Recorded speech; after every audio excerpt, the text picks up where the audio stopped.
Boa noite a todos. Boa Boa noite, noite a todos. boa noite, meus amigos, boa noite, minhas amigas. Nós estamos aqui na nossa Sociedade de Estudos Espíritas Francisco de Assis, hoje, dia 12 de fevereiro de 2025. E nesse horário nós estudamos essa obra, O Sermão do Monte, de Cláudio Fajardo. O meu tem uma capinha diferente, né? Capinha 9 é uma capinha branca. E nós estamos estudando o item que diz assim: hoje, para nada mais presta, né? E se o sal for insípido, com que se há de salgar? Para nada mais presta. É onde nós vamos começar a aula de hoje. Mas antes de nós iniciarmos, vamos elevar o nosso pensamento ao alto, ao nosso Pai Criador, a Jesus, o médico das almas, agradecer ao Senhor por todas as bênçãos que todos nós temos recebido a cada dia de nossas vidas. Pedir ao Pai que proteja todos aqueles nossos irmãos que possam estar nesse momento passando por alguma situação difícil, problema de saúde, problema de obsessão, problema de dependência química, processos obsessivos, todos aqueles, Senhor, que nesse momento também se encontram no leito de alguma cama, com algum problema, que todos possam ser amparados pelos médicos da espiritualidade, para que assim, Senhor, possam se recuperar, aurir suas forças, vencer essas dificuldades e seguir a sua caminhada em frente. E que todos nós possamos continuar trabalhando, vibrando, buscando melhorar, buscando crescer, para cumprirmos com a nossa missão. Que a paz do Senhor esteja em nossos lares, nos envolvendo e nos fortalecendo todos os dias. E te pedimos, ó Pai, que nos abençoe, nossos familiares, amigos, vizinhos, e nos dê a permissão para iniciarmos o nosso estudo da noite de hoje. Graças a Deus. Bem, vou beber a minha aguinha aqui para a gente começar o nosso estudo. Então, aqui, o Cláudio Fajardo, né? Ele vai trazer para a gente. Nós estamos estudando o capítulo 2, que é o Sal da Terra, a Luz do Mundo. E nós falamos, né, na aula passada, que se o sal for insípido, insípido é aquela coisa sem graça, sem gosto, né? Com que se há de salgar? Para nada mais ele presta. E aqui na aula de hoje, ele vai explicar isso, o porquê para nada mais o sal presta. Se o sal for insípido, ele para nada mais serve. Então, ele diz aqui: a economia da vida não permite perda. Realmente, né? A gente está vivendo numa vida, no momento atual, que qualquer perda que a gente tem é prejuízo, né? A gente tem que estar controlando tudo. Se é questão de alimentação, por exemplo, da nossa casa, não pode mais, não podemos mais ter desperdícios, né?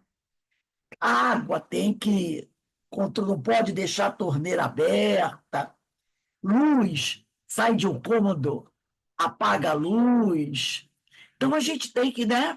Hoje, por exemplo, eu estava vendo um rapaz falando sobre essas coisas, e ele falou assim: quando você terminar de carregar o teu celular, tem gente que quando termina de carregar o celular, tira o plug do celular, mas deixa o carregador da tomada, né? Ele disse: não, você tem que tirar o carregador da tomada. O meu, por exemplo, está aqui, ó. Você não pode deixar o carregador na tomada. Eu tirei o plug do celular, mas às vezes a pessoa deixa o carregador da tomada. Ele disse: não, você tem que tirar o carregador da tomada, porque carregador na tomada gasta energia, mesmo que não esteja carregando o celular. Eu falei: opa, quantas vezes já fiz isso aqui em casa? Então, terminou de carregar o celular, tira o carregador da tomada e guarda o carregador. Ele não pode ficar na tomada, que se ele ficar, ele gasta energia, né? Então, o que ele fala aqui? A economia da vida não permite perda.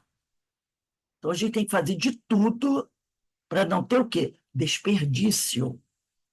Tudo. tem que ter sua função. E é exercendo nossa função com dignidade que glorificamos a Deus, nosso Pai. Por quê? Tem muita gente aí exercendo a sua função, não tem? Tem. Mas nem todos estão exercendo sua função com dignidade. Tem inúmeros profissionais altamente indignos. Não é assim? De vez em quando a gente não vê os escândalos da vida? Então, se a gente quer glorificar Deus, nosso Pai, nós precisamos exercer a nossa função, seja o que for. Seja uma faxineira, seja o rapaz que trabalha na Conlurb, seja o rapaz que pinta parede, seja o guarda de trânsito, seja o cozinheiro da lanchonete, não importa a profissão. O que importa é que a gente exerça a nossa função com dignidade. Aí nós estaremos glorificando a Deus, nosso Pai. Os reinos inferiores da natureza, diz o Cláudio Fajardo, nos dão o exemplo de como realizarmos este para glorificar. Como é que nós vamos... os reinos inferiores da natureza, eles dão esse exemplo de glorificação. Por exemplo, a árvore nos dá sombra. A função dela, dar flor, dar sombra, renovar o ar que nós respiramos, não é purificar o ar que respiramos, dar os frutos. Ela exerce a função dela. A galinha nos fornece o ovo, um alimento importantíssimo, um dos mais importantes que existem. O jumento, aquele animalzinho simples, conduz a carga sem reclamar. No século passado, e até em algumas regiões do nosso país, e como esse animal é útil, não é? No século passado, era esse animal, o jumento, a mula, que transportavam as cargas de um lugar para outro. Até os insetos que julgamos nocivos têm sua função no equilíbrio do universo. Então, todos os seres dos reinos inferiores cumprem a sua função com dignidade, glorificando a Deus, nosso Pai. A formiga, vamos pensar na minhoca, né? O que a minhoca faz na terra? Cava túneis no subsolo para que o oxigênio, o ar possa passar e alimentar as raízes das árvores. É a função dela. E nós, como estamos aproveitando os talentos recebidos da vida? Nós, os seres inteligentes da criação. E ele fala aqui, se não para se lançar fora. Esta expressão usada por Jesus, como a definir a reação da vida a tudo que não tem utilidade, coloca-nos a pensar. Então, quando Jesus diz, se algo, ou no caso do sal, que ele estava falando do sal aqui, mas quando a gente pensa o sal, a gente pensa uma série de outras coisas. Se não tem função, só serve para ser lançada fora. Lembra uma passagem do Evangelho? Eu esqueci o nome da árvore. Acho que era a figueira seca, a parábola da figueira seca, que Jesus olha para a figueira, ele está querendo dar um ensinamento, e ele olha para a figueira e diz, se essa figueira não serve para nada, no caso era dar o fruto, então que ela seque. E no outro dia, isso foi num dia, no outro dia, quando eles passam de volta, os discípulos percebem o quê? Que a figueira, eles dizem, né, que a figueira é amaldiçoada, que Jesus teria amaldiçoado a figueira, mas não. Alguém já imaginou Jesus amaldiçoando a figueira? Mas a parábola é a figueira amaldiçoada, né? Não, ele apenas exemplificou, usou aquela árvore para mostrar, dar um exemplo, né? Se não tem uma utilidade, para que serve? Então foi o que ele falou: se essa figueira não dá frutos, para o que ela serve? E no outro dia, quando eles passaram, a figueira estava seca. Foi uma lição que ele deu utilizando aquela árvore. Não tem função, para que serve? Então ele vai dizer aqui, né? Essa expressão usada por Jesus, como a definir a reação da vida a tudo que não tem utilidade, coloca-nos a pensar. Se manifesta em nosso campo íntimo o se lançar fora. E é aí que entendemos as grandes perdas que nos acontecem, seja no campo tangível, que é o nosso mundo, ou não. Grandes são as fortunas conquistadas por pais, que muitas vezes são desfeitas pelos filhos após o desenlace daqueles. Quantas vezes a gente já viu isso acontecer? Pessoas, né, que trabalharam uma vida inteira acumulando bens, que pouco até usufruíram desses bens. Outro dia eu estava conversando com meu marido aqui, que ele é de família de portugueses, né? Então eu falei para ele, estava conversando com ele, dizendo que eu conheci muitos portugueses, casais portugueses que vieram para o Brasil, né? Na década de 30, 40, e trabalharam a vida inteira, alguns carregando aquele carroça que chamavam de é, burro sem rabo, lembra? O burro sem cabeça era uma carroça carregando papelão, lata, né? Muitos casais que montavam assim um armazenzinho, um botequinzinho, né? Lembra no Rio de Janeiro, botequinzinho, era muito de português, não era? Então, trabalhavam de segunda a domingo. O marido no balcão, servindo ali os clientes, e a mulher na cozinha, com aquele avental, lenço na cabeça, que é traje típico do português tradicional, né? Fritando salgadinho, fritando sardinha. Às vezes, eles trabalhavam de segunda a domingo até tarde da noite. Eu falo isso que eu conheci uma família assim, para poder, né, dar um futuro melhor para os filhos. Eu nunca vi esse casal se divertindo. O que eles faziam, assim, quando fechava, era ir para a igreja domingo. Era católico, portugueses católicos. Aí iam para a igreja domingo, mal saíam da igreja, já iam para o comércio deles. Eu nunca vi aquele pessoal assim, viajando, saindo para jantar fora. Era trabalhando, trabalhando. Inúmeros a gente já viu assim, pessoas assim, para preparar o futuro para os filhos. E aí eles morrem, nunca aproveitaram nada, assim, sabe, de um divertimento. E os filhos pegam aquela fortuna. Muitas vezes, o que eu conheci, primeira coisa que eles fizeram depois que o pai morreu, pegaram dinheiro, foi vender o comércio do pai, o botequim do pai, porque eles não iam fazer aquilo, né? Trabalhar assim. E aí, já viu, daí começam as brigas para ver quem vai ficar com o quê, cada um pega uma parte da herança, vai embora, ou então perdem tudo, porque não trabalharam para aquilo, não aprenderam aquilo, né?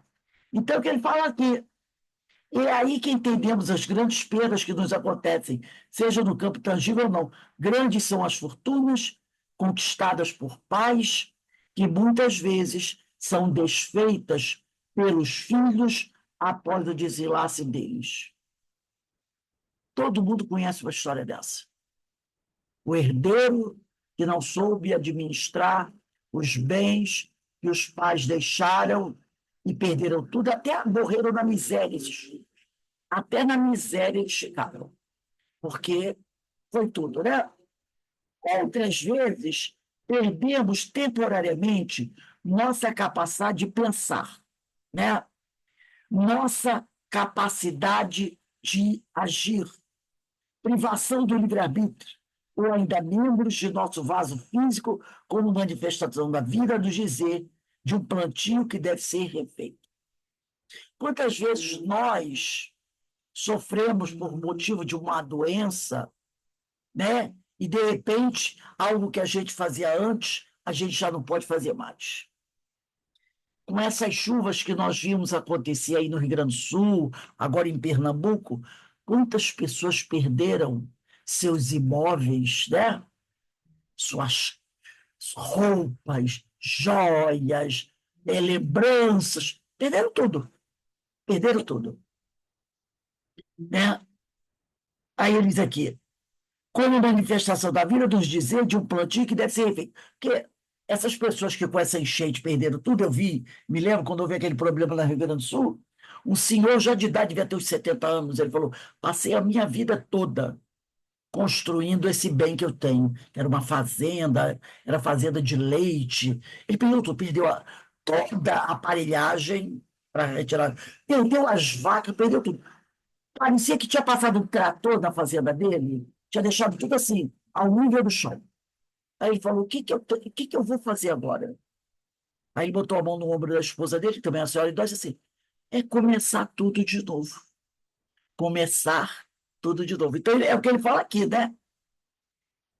É, a nos dizer de um plantio que deve ser refeito. Que se perdemos, temos que refazer. Não podemos deixar para lá. Perdemos, precisamos refazer. É nesse instante que entendemos a infinita misericórdia do Criador, a sussurrar em nossos ouvidos, para nada mais presta, senão para se lançar fora. Aquilo que aquelas pessoas perderam ali, né? Nessas enchentes, nesses incêndios lá dos Estados Unidos, né? Mansões daqueles artistas famosos, mansões que valiam 1, 2, 3, 4 milhões de dólares, com seus objetos, né, de valor, quadros, objetos de arte, porque na hora que o fogo bateu, ninguém ficou para tirar os quadros valiosos das paredes, nem a roupa do corpo. Teve gente que teve que fugir do jeito que estava. O fogo chegou, lambeu tudo, queimou tudo. Para que aquilo presta? Agora, para nada mais. Como ele diz aqui, para nada mais.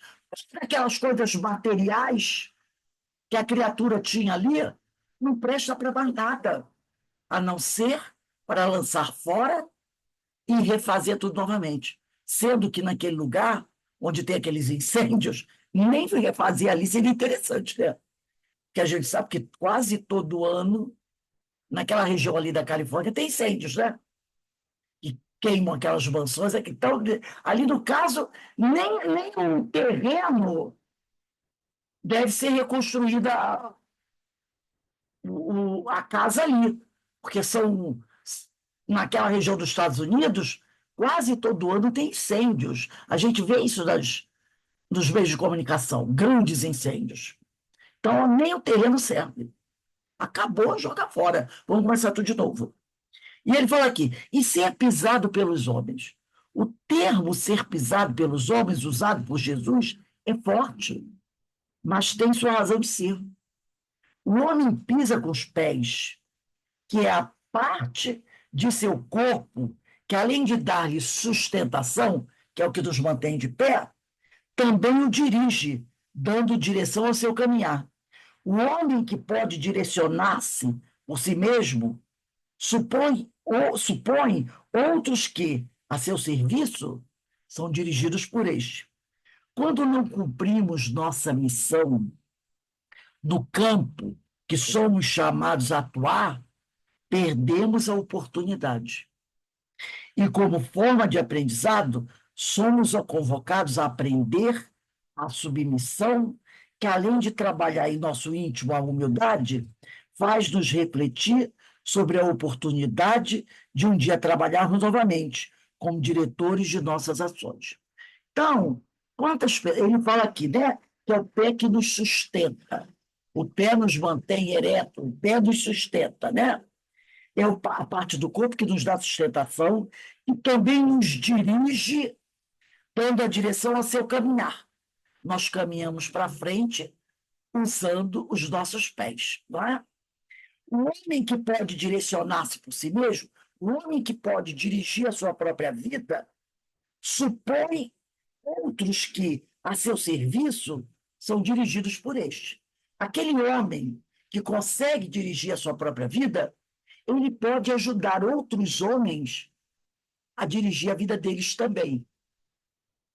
Não é assim? Porque nós sempre temos aquelas pessoas que não conhecem as coisas da mesma maneira que você conhece, que ainda não chegaram, nós estudamos até isso no livro do Espírito, que ainda não alcançaram a posição que você já tem, que ainda não conquistaram o conhecimento que você já tem. Então, isso supõe o quê? Que você, que já fez uma conquista, dirige a sua própria vida, sabe para onde vai. Seus pés te levam para um lugar. Mas existem outros companheiros que ainda não conhecem o que você conhece, que precisam de ajuda para poder caminhar. Então você vai dando o quê? Para ele o direcionamento.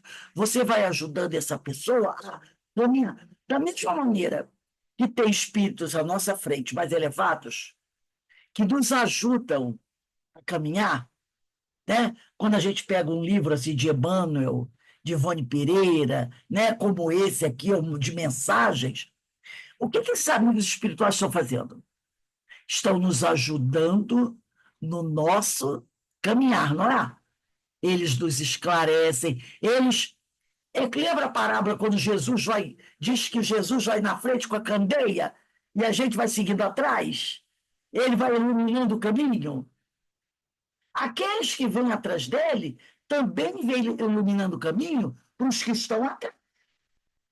Então, quem está à frente vai iluminando o caminho de quem está atrás, vai ajudando a pessoa que está atrás a caminhar. Tá? Aí ele diz aqui, né?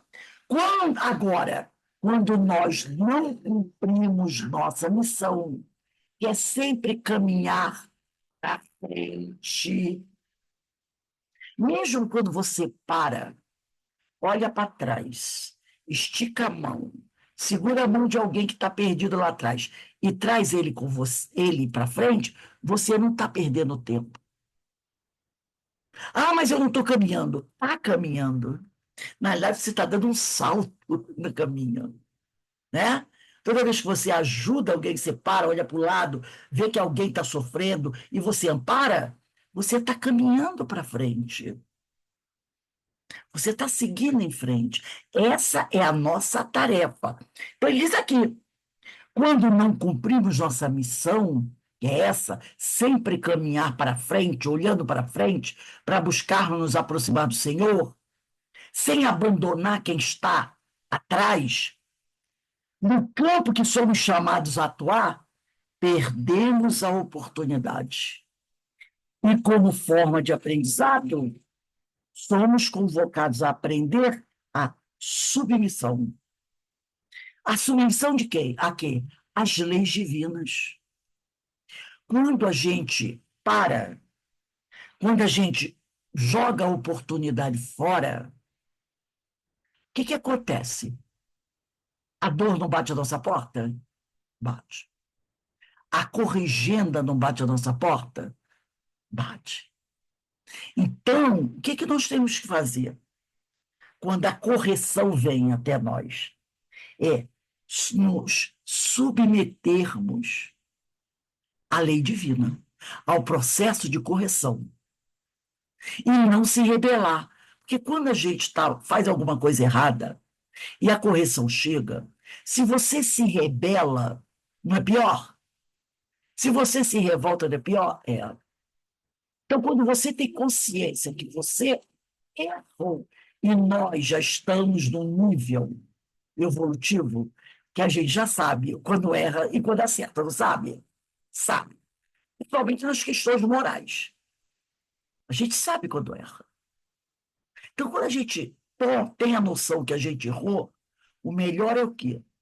É fingir que não errou e ficar se revoltando por causa do orgulho, que às vezes a pessoa, por orgulho, né, não quer admitir que errou, o que vão dizer? Mas, na realidade, a gente tem que se submeter àquela corrigenda. Por isso ele diz aqui, somos convocados a aprender a submissão. Que além de trabalhar em nosso íntimo a humildade, faz nos refletir sobre a oportunidade de um dia trabalharmos novamente como diretores de nossas ações. Então, ele está falando sobre isso. A nossa tarefa é sempre procurar caminhar olhando para frente. Os nossos pés, os nossos dedos, nós não somos aquele ser do folclore, que acho que era o caipora, não era? Que tinha os pés voltados para trás. Não tem um personagem assim do folclore? Eu acho que é caipora, se eu não estiver enganado. Os pés deles são para trás. Os nossos pés, não. Nossos dedos apontam para onde? Para frente. Então, nós temos sempre que procurar caminhar para sempre, seguindo quem? O homem que segura a candeia, que é Jesus. Está lá daquela parábola, iluminando o caminho para nós. Agora, se a gente resolve se desviar, e aí a gente cai na porta larga, aí vem a parábola do filho pródigo, lembra? E quebrou a cara e fez um monte de besteira. Vem a corrigenda. Qual foi a corrigenda dele? Foi viver com os porcos. Nem a comida dos porcos deram direito a ele de comer. A dor. E aí a gente tem que fazer o que ele fez. Ele se submeteu à corrigenda e percebeu que a melhor coisa que ele tinha que fazer era o quê? Voltar para a casa do pai. Essa casa do pai era a casa do pai físico? Não. Era voltar para o caminho do bem, o caminho da porta estreita. E quando a gente faz esse trabalho, esse caminho de volta, de reparação dos erros cometidos, a gente espera o quê? Um dia termos novamente a oportunidade de sermos os atores principais da nossa própria vida. Voltarmos a dirigirmos as nossas ações, a corrigir tudo, voltar ao caminho do bem. Não é? A gente diz assim, ai meu Deus do céu, essa tempestade vai passar, não é assim? Ai meu Deus, essa tempestade vai passar. Quando a gente faz uma grande besteira, né? É igual aquela pessoa que contrai uma dívida muito grande no banco, empréstimo, essas coisas todas, aí vem as prestações, né? Às vezes a pessoa contrata um empréstimo assim, vamos chutar, 36 meses. Empréstimo de prestação muito alta, as primeiras são muito difíceis, né? Quando a gente chega no metade do empréstimo, a gente fica, mas quando está faltando duas, três, quatro para acabar, a gente já começa. Ai, Senhor, graças a Deus, né? Dentro de pouco tempo, minha vida vai voltar à estabilidade, porque depois que eu pagar a última prestação, aquele dinheiro que ia para a prestação, já vai ficar o quê? Dentro do meu bolso para ser utilizado dentro de casa. Quando você paga a última, você não dá aquele alívio, ai, graças a Deus, obrigado, Senhor, nunca mais farei isso novamente. Agora a coisa vai se estabilizar. Não é uma alegria? É uma alegria, né? Porque assim, ai, graças a Deus, acabaram-se as aflições, as preocupações, né? Aquela agonia de ter que pagar aquele dinheiro, aquela dívida alta, tanto tempo, né? Quem já teve empréstimo assim sabe do que eu estou falando, né?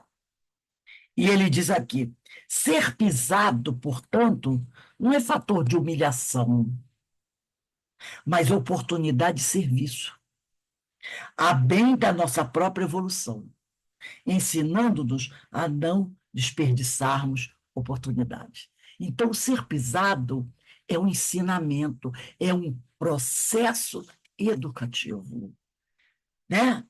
Se o sol for insípido, para nada mais presta, senão para ser lançado fora e ser pisado pelos homens. Então, quando Jesus estava falando do ser pisado, ele já estava falando sobre isso, que nós temos que sempre procurar seguir o caminho reto, o caminho do bem, procurar fazer as coisas certinhas.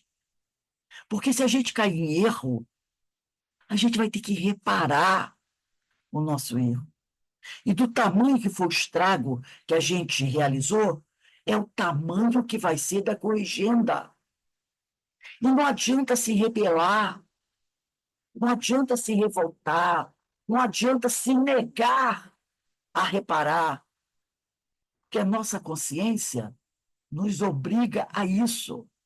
Agora, se você for submisso àquele processo educativo, a dor será aliviada à medida que o processo vai se desenvolvendo. À medida que vai terminando as prestações, né? Faltavam 5, faltam 4, você já respira melhor. Faltam 3, faltam 2, falta. Acabou! Então ele fala sobre isso. Esse ser pesado não é para a gente se sentir humilhado, mas é uma oportunidade de serviço a bem na nossa própria evolução. Porque a gente não vai caminhar para frente se a gente não corrigir tudo aquilo que a gente desarmonizou. Jesus mesmo falou: ninguém sairá daqui até pagar até o último cêntimo.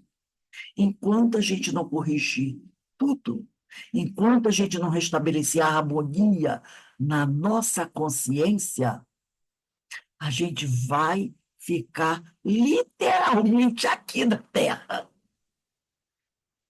Porque aqui é o planeta de provas e expiações. O dia que a gente acertar todas as contas, tiver zerado tudo, aí a gente pode o quê? Ascender a mundos melhores. Mas isso que ele diz não é fator de humilhação, mas oportunidade de servir a bem da nossa própria evolução, ensinando-nos, aí vem a dor. O que a dor nos ensina? A não desperdiçarmos oportunidades. Aí eu me lembrei aqui do livro, né, que está até aqui na minha frente, Memória de Suicida. Muitos, no caso, né, o irmão Camilo Castelo Branco, né, aqui, Camilo Cândido, desculpa, Castelo Branco, Camilo Cândido Botelho, um poeta, um homem muito orgulhoso, né, muito vaidoso, ele fica cego. O que que ele faz? Por que que ele ficou cego? Porque ele tinha questões lá do passado a serem corrigidas. Também questões que envolviam orgulho, vaidade, egoísmo. O que ele tinha que fazer? Aproveitar aquela cegueira, veio a cegueira, era compreender, não se revoltar, seguir a vida dele, tá? Com a cegueira. Como poeta, ele não poderia mais escrever, mas ele poderia contratar. Naquela época, a coisa até era muito comum, né? Um secretário, um auxiliar, para quem ele ditasse as poesias dele, os livros dele, e esse auxiliar iria o quê? Escrevendo, escrevendo. E ele poderia publicar as obras dele, não poderia? Ele poderia continuar levando a vida dele. Bem, para um homem como ele, vaidoso, que gostava de... Foi um choque muito grande. Mas ele tinha condições de seguir a vida dele? Tinha condições. Como poeta, porque ele não precisava da mão dele para ser poeta. Ele precisava de quê? Da mente, da capacidade dele de criação. Ele poderia contratar alguém, era um homem rico. Aqui ele disse, mas o que ele fez? Por orgulho, ele se suicida. Ele se suicida. Teve um outro companheiro também, no livro Memória de Suicida, que era um homem rico de negócios, tinha uma família, né? E parece que ele tinha 3 filhos, uma esposa, e ele perde tudo. Então perde tudo. E ele não aceita a perda financeira de um homem rico e poderoso se tornar um homem pobre. E ele, sem se preocupar com a família, ele tira a própria vida. Com a morte dele, a família se desestrutura. Uma filha vira prostituta, o outro filho vai parar na cadeia, A outra vai casar por interesse para poder sobreviver, vai fazer um casamento por interesse e vai ser altamente infeliz e amarga. E a esposa, que era uma esposa assim, que foi acostumada por ele no luxo, era madrasta dos filhos dele, segunda esposa, não conseguiu viver sem o dinheiro. Então, o que ela fez? Prostituiu a filha dele mais nova, que era a filha que ele tinha maior paixão, a caçula. Colocou a filha, empurrou a filha para a prostituição para que a filha pudesse botar o dinheiro dentro de casa e bancar o luxo a que ela estava acostumada. E mais tarde, ele, consciente disso, ele vai ter um remorso terrível. Porque se ele tivesse ficado em casa, perdeu tudo, tudo bem. Mas a família estava ali. Ele era o chefe da família, ele era o pai, ele era o marido. Ele poderia agasalhar a família e dizer: vamos juntos agora. Estamos pobres, mas vamos ver junto, com honestidade, vamos trabalhar, vamos seguir em frente. Ele desistiu da vida, esqueceu da família, né? Então, era uma oportunidade para esse homem, não era?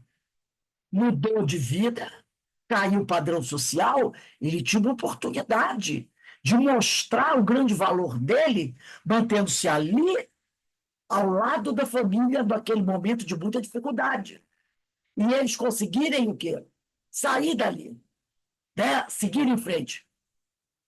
Como outro, como poeta, poderia até escrever livros de poesias até mais bonita, colocando um pouco da dor dele. Mas desistiram, perderam a oportunidade de mostrar o verdadeiro valor. E aí o que tiveram? Muita dor e muito sofrimento. Porque tiveram que refazer tudo de novo, passando por processos terríveis que são narrados nesse livro Memória Suicida. Porque não souberam ser submisso à lei, ele fala aqui, que é mostrar a sua humildade e não se rebelar contra as leis divinas. E aí ele vai dizer aqui, na contabilidade da vida, não há perdas. Na contabilidade da vida, não há perdas. Quem perde somos só nós mesmos, quando nos insurgimos contra a lei, como Camilo, como aquele outro companheiro que se suicidou quando perdeu tudo. Na contabilidade da vida não há desperdício. É a questão da natureza. Não há desperdício. Nós é que perdemos quando não sabemos compreender o que está acontecendo na nossa vida e aproveitar aquela oportunidade para refazer alguma coisa ou fortalecer alguma coisa. Porque se a gente acredita em Deus, a gente sabe de uma coisa: está tudo certo. Tá tudo certo. Vai ter uma doença, vai ter um problema financeiro, vai ter uma dificuldade. Vamos confiar em Deus. Vamos procurar superar aquela dificuldade sem se rebelar, sem se desesperar. Porque quando a gente faz isso, entra nesse processo de desespero, rebeldia, parece que aquela dor fica um pouco mais longa, mais dolorida. Vocês já passaram por isso? Quando a gente está passando por um momento difícil, se a gente não encara isso, diz assim: não, se Deus tá me permitindo passar por essa prova, é primeiro, porque Ele sabe que eu posso passar pela prova.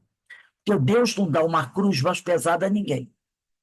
É porque Deus sabe que eu tenho capacidade de passar por essa prova. Então vamos passar por essa prova. Vamos nos resignarmos. Mas resignar não quer dizer, entendeu? Se entregar, não. É não se rebelar, é seguir em frente, passando por aquilo que tem que passar, procurando meios de acelerar o processo, meios dignos, sabe? Buscarmos, nos ligarmos mais fortes com Deus, que tudo passa. Tem uma frase de Maria de Nazaré que ela diz: tudo passa, isso passa também. Por quantas coisas nós já passamos, né? Quando a gente olha para trás, diz, nossa, por quanta coisa eu já passei, coisas que pareciam terríveis na época que isso aconteceram. Coisas que quando você olhava para frente, você dizia assim, eu não vou atravessar essa tempestade, eu não vou conseguir atravessar a tempestade. E conseguimos. Quando veio a pandemia, eu tenho um monte de problema, né? Eu tenho problema de coração, eu tenho problema de pressão alta, eu tenho problema de tireoide. O que não falta é eu tenho um monte de coisa. Tomo uns 8 ou 10 remédios por dia, tem um monte de coisa. Quando surgiu a pandemia, e eu via que não tinha vacina, e eu via aquele pessoal indo para o hospital sendo entubado, eu dizia, eu falava ao meu marido assim, olha, eu não vou conseguir, eu não vou atravessar essa pandemia, não vou. Com essas minhas comorbidades que eu tenho aqui, eu não vou conseguir atravessar essa pandemia. Aí meu marido falou, não, nós vamos sim. E ele é uma pessoa muito metódica, né? Então ele começou a estabelecer um monte de coisa dentro de casa, né? Ninguém entrava dentro de casa de chinelo, dentro de sapato. Eu morava no sobrado, tinha uma escada para a porta, lembra? A gente deixava o sapato tudo na porta. Aí e tinha chinelos limpos, lavados com cloro na escada, aí pisava daquele chinelo, subia. Mais tarde ele descia, pegava aquele sapato, lavava tudo com cloro, água e cloro, os sapatos que a gente ia para a rua e deixava lá. A gente subia, tomava banho, trocava de roupa, tudo que a gente trazia para dentro de casa, tudo a gente lavava com álcool, até nota de dinheiro e moeda.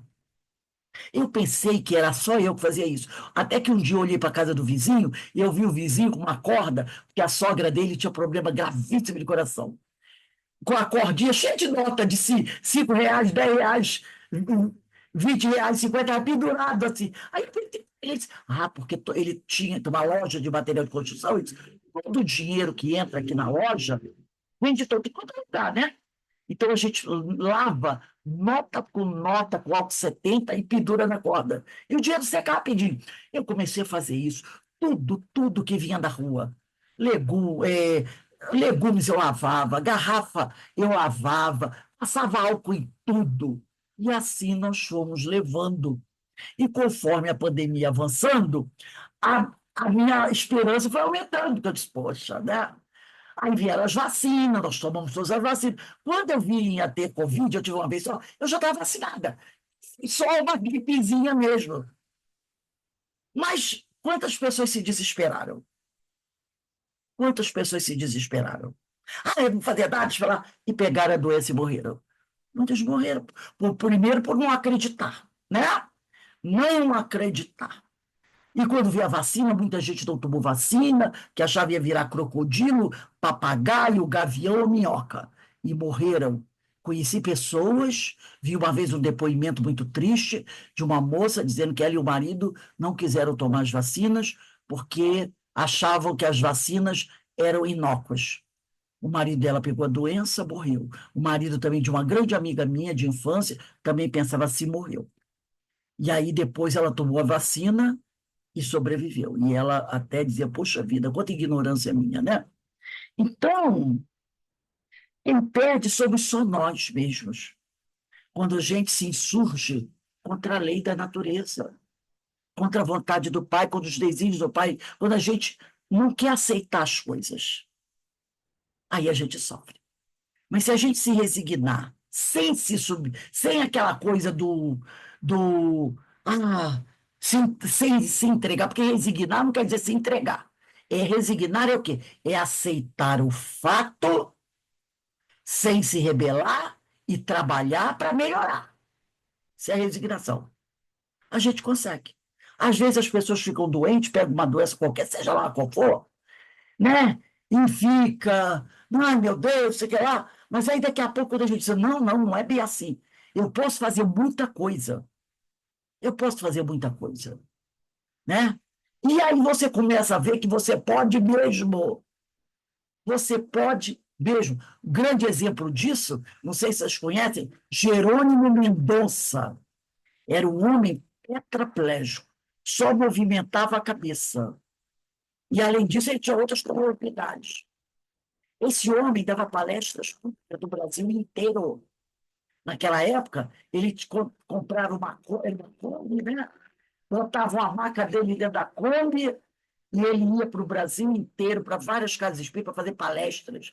Tinha um trabalho social espetacular. Viveu anos e anos fazendo trabalho bem. Quando ele contraiu a doença, logo disseram que ele ia morrer, porque ainda mais que era da década de 60, né? Não tinha muitos recursos.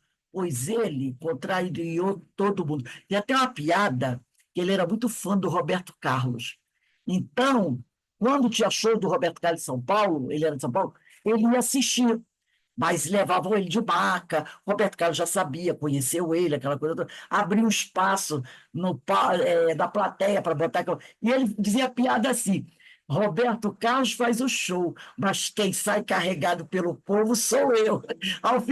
Ele dizia isso: Roberto Carlos faz o show, mas ao final do show, quem sai carregado dos braços do povo sou eu. Porque o pessoal tinha que levantar a maca dele e levar para ele sair. Então ele fazia essa brincadeira. Ele dizia: Roberto Carlos faz o show, mas no final do show, quem sai carregado dos braços do povo sou eu. Então, olha só a brincadeira que ele fazia. E caramba, aquilo foi uma coisa de passar. Viveu anos e anos praticando bem, nunca se revoltou contra a situação dele, até que veio a desencarnar e deixou um histórico de trabalho do bem no rastro dele, né? Então, agora, se a pessoa se revolta, ele diz aqui: quem perde somos nós mesmos, né? Eu trouxe aqui um texto, deixa eu colocar aqui, compartilhar. É uma continuação daquele texto que nós estudamos semana passada. Diz assim, terceira parte, capítulo 1, Sal da Terra, parte 2. No entanto, se o sal for insípido, sem sabor, para nada mais serve, senão para ser lançado fora e pisado pelos homens. O sal não pode perder sua salinidade. Seu sabor distingue a vida e o caráter do cidadão, mesmo daqueles que atingiram alto grau de sapiência. Podem, momentaneamente, tornar-se insípidos se deixarem ser arrastados pelos atrativos enganosos da porta larga. Soberba, vaidade e egoísmo são os possuidores do conhecimento, mas que, por motivos vários, enveredam pelos caminhos escuros. Quantas pessoas, né, que tinham, né, que alcançaram um alto grau de conhecimento, uma posição social de destaque, seja no campo da filosofia, né, das artes, seja qual ela. Sabe aquelas pessoas que chegaram lá em cima, né, que chegaram no ápice lá da pirâmide e, de repente, se deixaram envolver pela soberba, vaidade, egoísmo e se tornaram insípidos. Eu vou citar aqui um ser histórico, né? Vamos para não pegar ninguém da atualidade. Vamos falar de Napoleão Bonaparte, um espírito que chegou aqui com uma missão. Realizou lá a missão dele, né? Maravilhosamente bem. Estava tudo indo maravilhosamente bem. Mas lá, num determinado ponto da vida dele, se deixou levar pela soberba, pela vaidade, pelo egoísmo, e se tornou o quê? Rei. Né? Se tornou um rei, um déspota. Que no início foi um comandante, um líder, né? Que organizou o país dele, mas aí o poder, a soberba foi tomando conta dele e ele se tornou um rei, imperador, com a coroa na cabeça. E aí essa vaidade acabou o quê? Corrompendo ele. Terminou onde? No ostracismo, exilado, numa ilha de Santa Helena. Ilha de Santa Helena. Poderia ter um futuro fantástico. Quantos outros homens, mulheres, passaram por isso?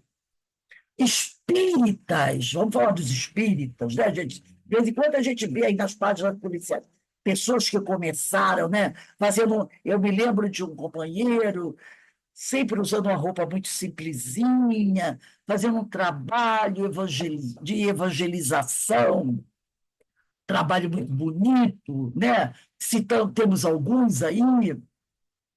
Teve um desses que trabalhou anos ao lado do Chico, e um dia, envolvido por essas questões aí, declarou que, se ele se dissesse espírita, seria como, depois de ter concluído o curso de PhD, voltasse à salinha da alfabetização. Olha a prepotência dele, né? E outros mais. Então, quando ele diz aqui, nessa segunda linha, desculpe aí que tem uns errinhos, o sal não pode perder sua salinidade. O sal não pode perder. A gente não pode permitir que nós somos sal da terra. Não é? Jesus diz, vós sois o sal da terra. Não é assim que Jesus diz? Ele diz aqui, vós sois o sal da terra. É isso que Jesus diz para a gente. Lá em Mateus capítulo 5, versículo 13. Vós sois o sal da terra. Então, se eu sou o sal da terra, eu não posso perder a minha salinidade. Porque se eu perder a minha salinidade, eu não vou servir para mais nada. E eu só sirvo para ser lançado fora. Então, porque o sabor do sal distingue a vida e o caráter do cidadão. Então, aqueles que estão ali trabalhando, lutando, construindo, e de repente se deixam envolver pelos atrativos enganosos da porta larga, né? São aqui. Você o quê?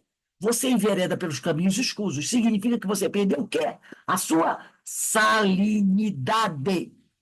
O crescimento das virtudes não tem caráter de terminalidade. Não existe assim, ó. Aqui, nesse ponto, você conquistou todas as virtudes. Não existe isso.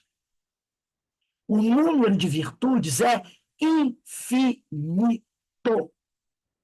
Então, o crescimento das virtudes não tem caráter de terminalidade, pois se constituem de valores que ampliam num contínuo crescente à medida que damos aquilo que conquistamos. A partir do momento que você dá aquilo que você conquista, que você divide com os outros aquilo que você conquista, você está sempre subindo os degraus da eternidade. Maior felicidade alcançará aquele que expande o raio de ação no ato de servir. Assistimos quase que diariamente, pelos órgãos de comunicação de massa, as notícias de pessoas consideradas aparentemente cheias de sabor para servir, mas que, quando chegam a cargos do mundo, enchem-se de superioridade e se associam com a corrupção, inflamando ainda mais a descrença da humanidade. Na verdade, são os chamados túmulos caiados, na simbologia de Jesus, referindo àqueles que apenas aparentam ser, quando na realidade ainda não o são. Nesta ótica, também o apóstolo gentio Paulo ensina que possamos ter graça para que a nossa vida corresponda ao que dizem os nossos lábios, sempre com a graça temperada com sal. Está lá em Colossenses, capítulo 4, versículo 6. A graça no sentido de conquista espiritual e não de recebimento gratuito. Então, há muitos túmulos caiados. Pessoas que começaram a sua caminhada de forma maravilhosa, fazendo tudo certinho, mas num determinado tempo na sua vida se deixam envolver pelas coisas escusas, entram na porta larga, se envolvem na corrupção, né? E se tornam, e perdem o quê? Perdem a sua salinidade. E aí Paulo vai nos ensinar o quê? Que possamos ter graça para que a nossa vida corresponda ao que dizem os nossos lábios, sempre com a graça temperada com sal, né? No sentido da conquista espiritual. E a conquista espiritual vem com esforço que cada um vem fazendo para se melhorar, e não com esse recebimento gratuito. Então a gente tem que viver a nossa vida sempre buscando olhar para frente, seguir Jesus, fazendo tudo que for certo para a gente fazer para melhorar, mas nunca deixar que a nossa salinidade se perca. Porque a salinidade é que dá gosto, é que dá o tempero, o sabor. O sal ingerido puro torna-se intragável, é verdade. Mas se usado em pequenas quantidades, ali da pitada certa, torna a comida saborosa. As pessoas que atuam com excesso de sal, que é espiritualidade, desejando a todo custo transformar os seus semelhantes a golpes verbais, de fora para dentro, tornam-se antipáticas e indesejáveis. Não encontramos pessoas assim? Sim, muitas. Desejam a todo custo, com o intuito de persuasão, que haja mudança, sem conscientização. Não pode haver mudança sem conscientização.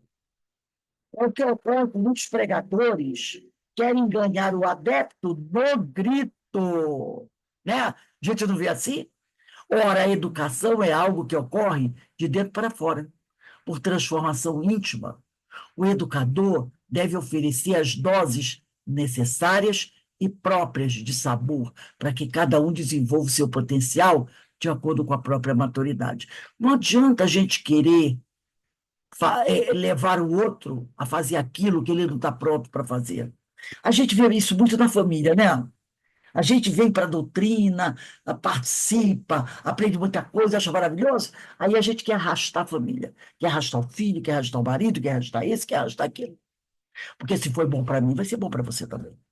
Só que aquele outro talvez não esteja pronto ainda, mas a gente não respeita isso. A gente quer que ele faça do jeito que a gente quer. E aí vem o problema. Então, como diz aqui, o educador deve oferecer as doses necessárias e próprias de sabor para que cada um desenvolva o seu potencial de acordo com a própria maturidade, porque cada um está no nível evolutivo. Ser lançado fora e pisado pelos homens significa que, caso os discípulos, e nós ainda estamos inclusos por extensão entre esses discípulos, não cumpram com o seu papel de sal deste mundo, que é dar o sabor, tornar-se-ão inúteis e serão rejeitados. A linguagem é extremamente forte, mas tem por objetivo despertar o cidadão para sua responsabilidade diante da vida.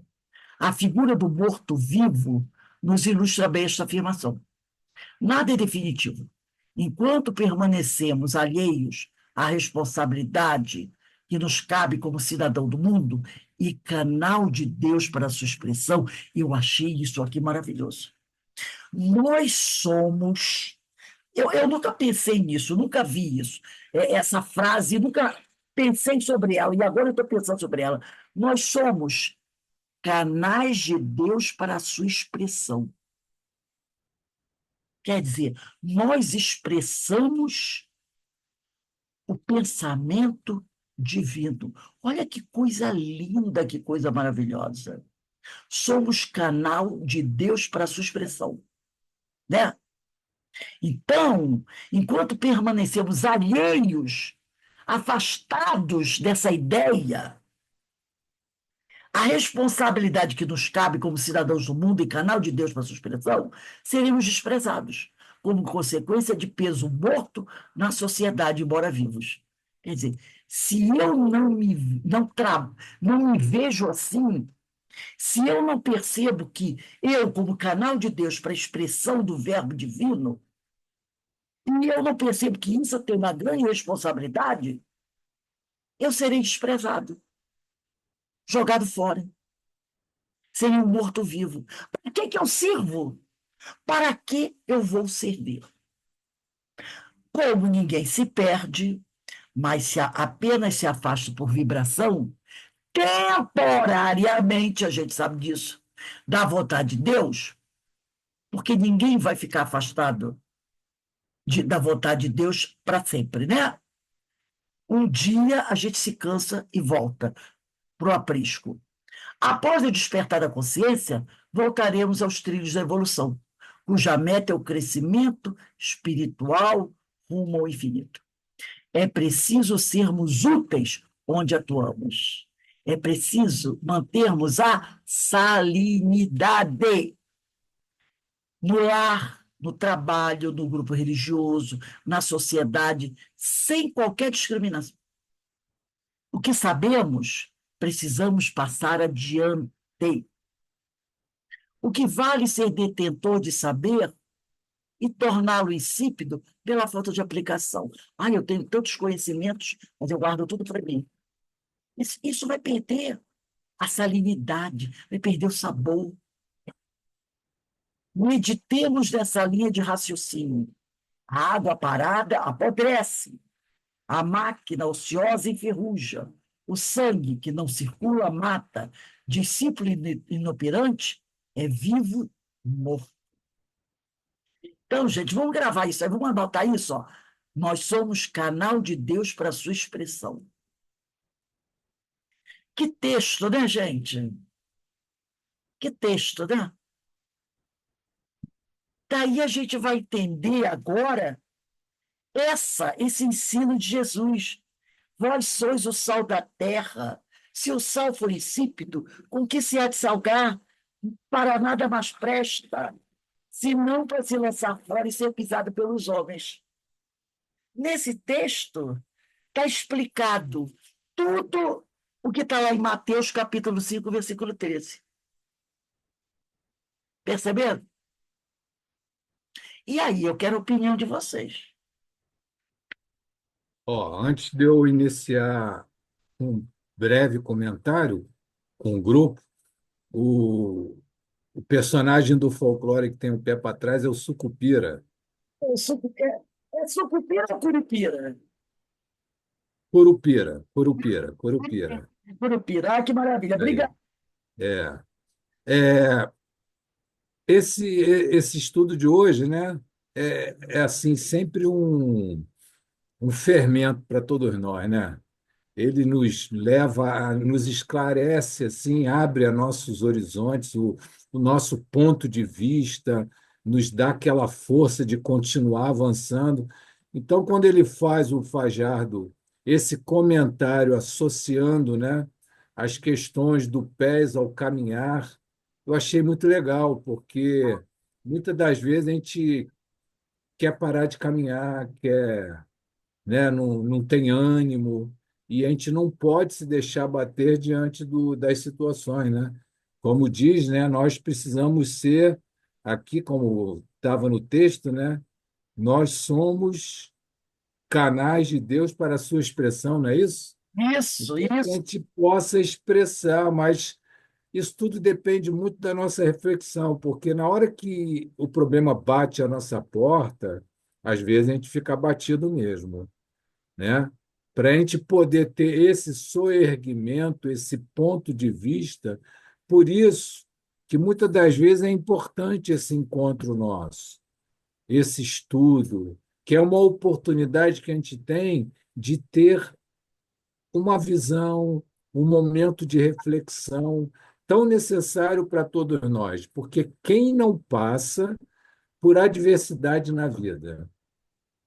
A vida, como eu sempre digo, né? A vida é administrar a situação. Tu resolve uma situação hoje, pode ter certeza que amanhã vem outra, né?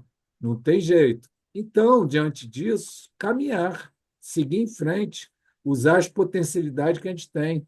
E, às vezes, o desânimo bate, mas com esse estudo de hoje, a gente não pode se deixar bater pelo desânimo, não. Exatamente. Exatamente, perfeito. Iracia, vamos lá. Eu acho que depois do Alberto, a gente não tem mais nada para dizer. O Alberto disse tudo. A gente sempre tendo oportunidade. E é interessante porque quando você estuda um texto desse, você sente mais vontade. Estou faltando, estou falhando, preciso fazer melhor, preciso modificar a minha caminhada, né? É isso aí. Temos que ser o sal, temos que ser o sal na nossa própria vida, né? Nosso tempero, para continuarmos adiante com os ensinamentos do Mestre. Exatamente. Ô, amiga Iraci, as suas palavras são muito generosas. Não, sal não é verdade, é a Né? pura verdade. Então, nós Eu somos gosto, os canais da expressão da vontade do Senhor, né? essa expressão ficou muito bonita, essa frase. Nós somos, né, a expressão da vontade do Pai.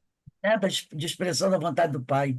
Olha que É porque a gente tem que, o Pai tem que nos falar através da gente, né? exatamente, ele vai falando através da gente. Então, a nossa É. responsabilidade é muito grande. A gente não pode realmente parar. A gente não pode perder a nossa salinidade. Dá medo essa responsabilidade, viu? Quando você para pensar, digo, oh, meu Deus do céu, dá medo. É Mas muita responsabilidade.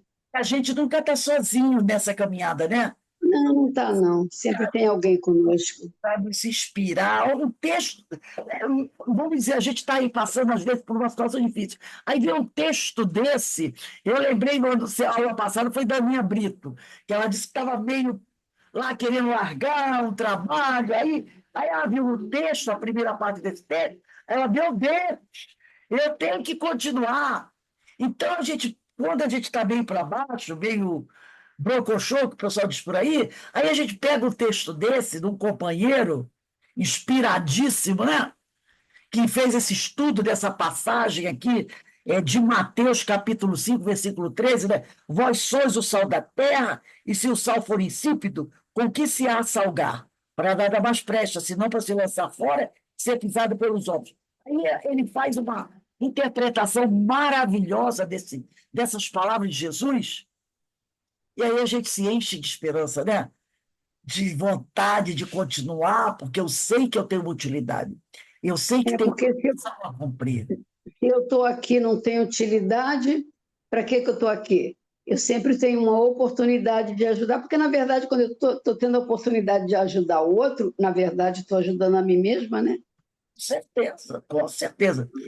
E a gente vê que a gente tem trabalho a fazer e que a gente deve continuar fazendo, trabalhando incessantemente. Porque, como ele Porque falou, pode falar, esse trabalho não acaba nunca. nunca. E ele diz, Você, quando você acha que chegou no final da estrada, chegou não. Tem muita estrada ainda para percorrer. ele diz uma coisa muito interessante aqui. A conquista das virtudes é infinita. É Isso é interessante, né? né? Não existe assim. Pronto, aqui você conquistou todas as virtudes, acabou. Não. A conquista das virtudes é infinita. Então você tem que, a cada dia que passa, a cada reencarnação, a cada milênio, vão surgindo novas virtudes e você vai buscando conquistá-las, vai buscando conquistá-las.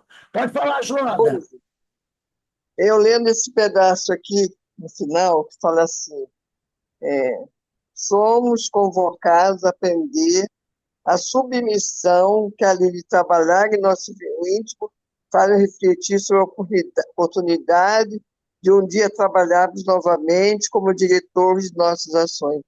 Ser pisado, portanto, não é fator de humilhação, mas oportunidade de serviço a bem da própria evolução.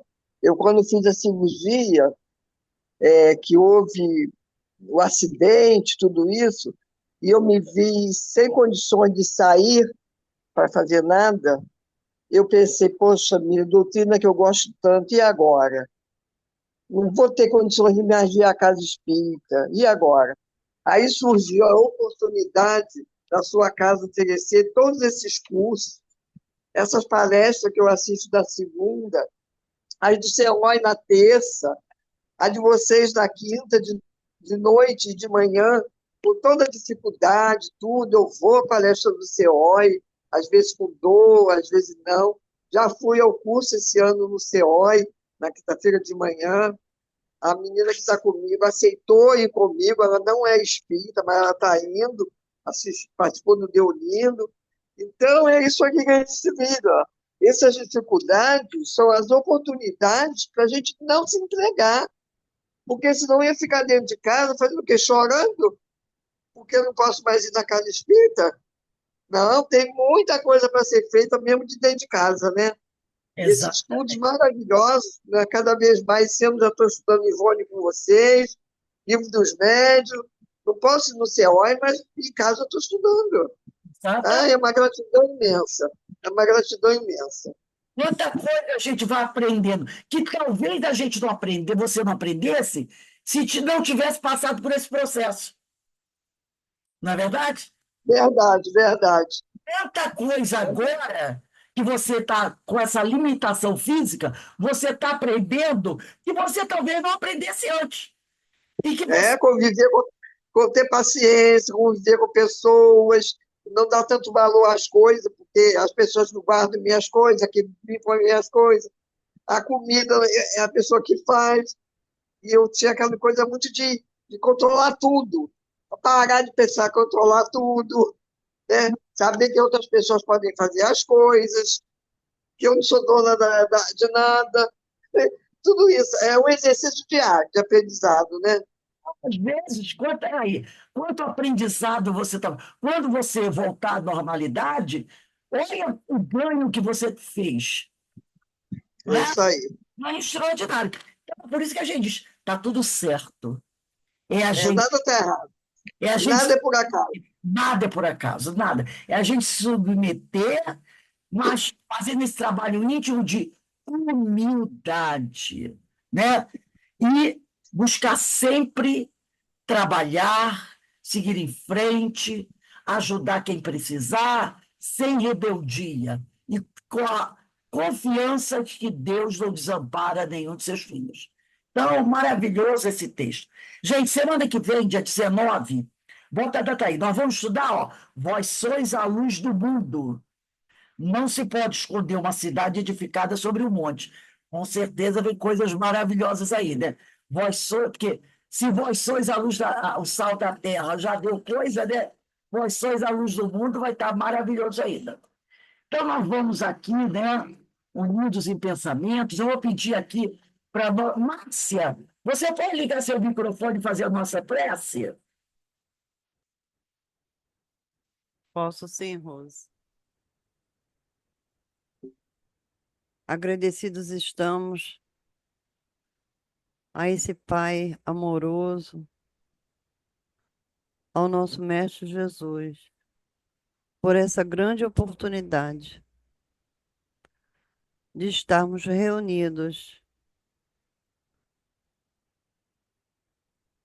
com esses ensinamentos maravilhosos que tanto nos acrescentam na nossa vida. Obrigada, Pai, por mais esta noite, por esse aprendizado maravilhoso, por tantas explicações, onde passamos a entender tantas coisas que estavam ocultas. Fique conosco, Senhor, hoje e sempre, na graça de Deus. Graças a Deus. Bem, meus irmãos, vamos encerrando aqui. Amanhã, se Deus quiser, estamos de volta para os nossos estudos, às 16 horas, Universidade dos Carismas, obras de Abélia Rodrigues, nossa palestra pública, tá bom? Ó, um beijo aí no coração de todos. Boa noite a todos. Bom Gratidão. descanso. Tudo foi excelente, maravilhoso. E Boa nos noite. serviu para nos alavancar. Muita, muita coisa. Com certeza. Alberto, manda um abraço para a Regina e para sua mãe, tá? Um beijão, meus irmãos. Um beijão. Boa noite para todos. Boa noite.